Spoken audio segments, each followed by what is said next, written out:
He just can't make a dime off of it all the time.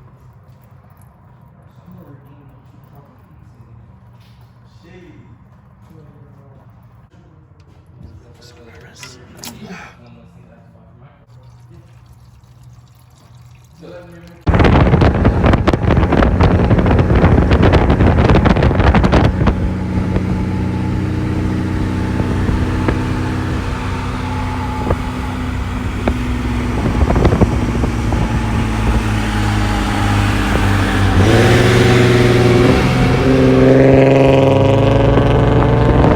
What do I need to do to boost my Z, or I want to get a Z and I don't know the limits of it?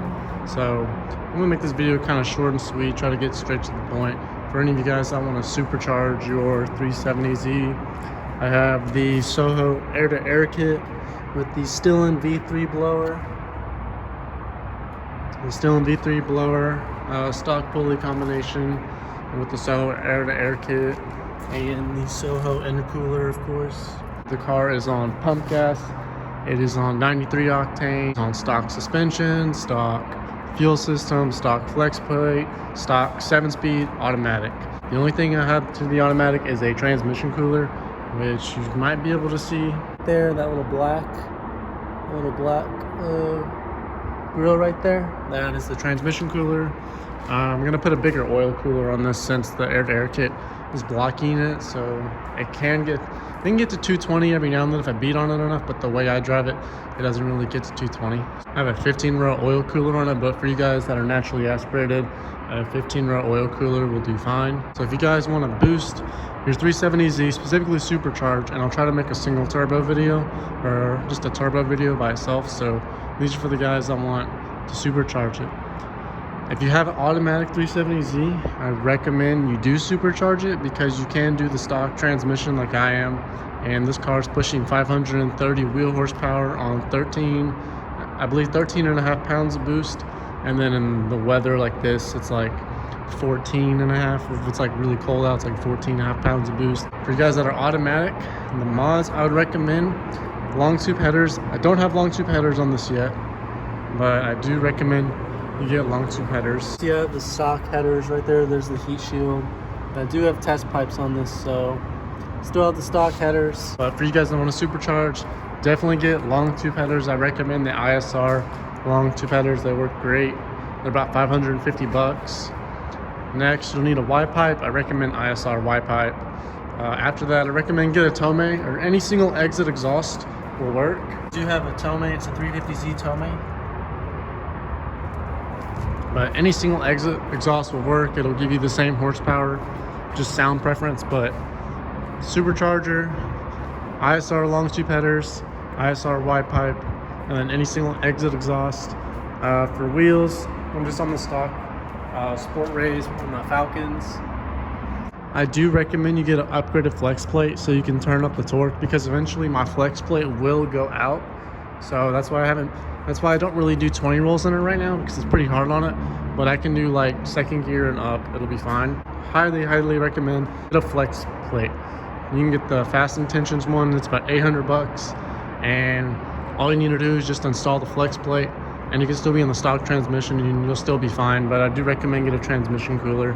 It's not needed, but I do recommend you get the cooler just because it helps keep that transmission cool. It'll give it some more life.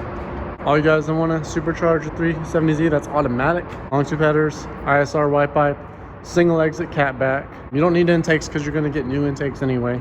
Transmission cooler, Fast Intentions flex plate. I want to upgrade your brakes. I haven't upgraded mine yet. I'm going to get to that. And you can stay on the stock fuel system for 93. If you're going to do E85, get the CJM fuel return system. It's about $800. And other than that, guys, that's all you really need to do if you want to boost your 370Z or supercharger 370Z that's automatic. If you go E85, if you want to go E85 on this, you do need to build your transmission for the automatic, because it's not gonna like it. Like if you can push it, because the flex plate will take it if you put a new flex plate in, but the transmission's not gonna like it.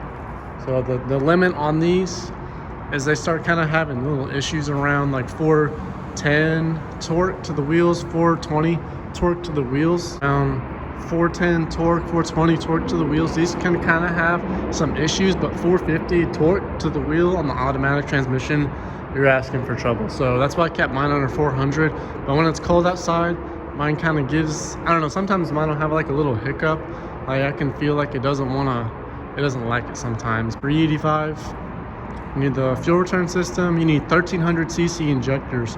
Right now I'm on 1000cc injectors, so I highly recommend 1300cc injectors from Injector Dynamics. And when you're on E85 on these cars, if you have the built trans, you can push like about 620 wheel horsepower, maybe a little more, depends how aggressive you go on the tune and who you get it tuned by.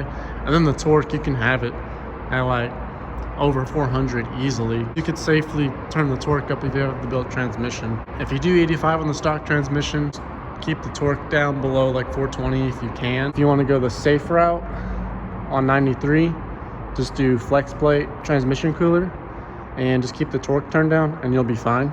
If you want to be aggressive, then you need to build the transmission, which is about $5,000. Get the flex plate and then get the fuel return system, and then you'll have a 600 plus wheel horsepower 370Z. That's basically all you need to do if you want to supercharge this car. The mods you need regardless is long tube headers, ISR Y pipe, any single exit catback, flex plate, 1300cc injectors, transmission cooler, and then if you do E85, get a built transmission, or just keep the torque turned way down if you can't get a built transmission for E85.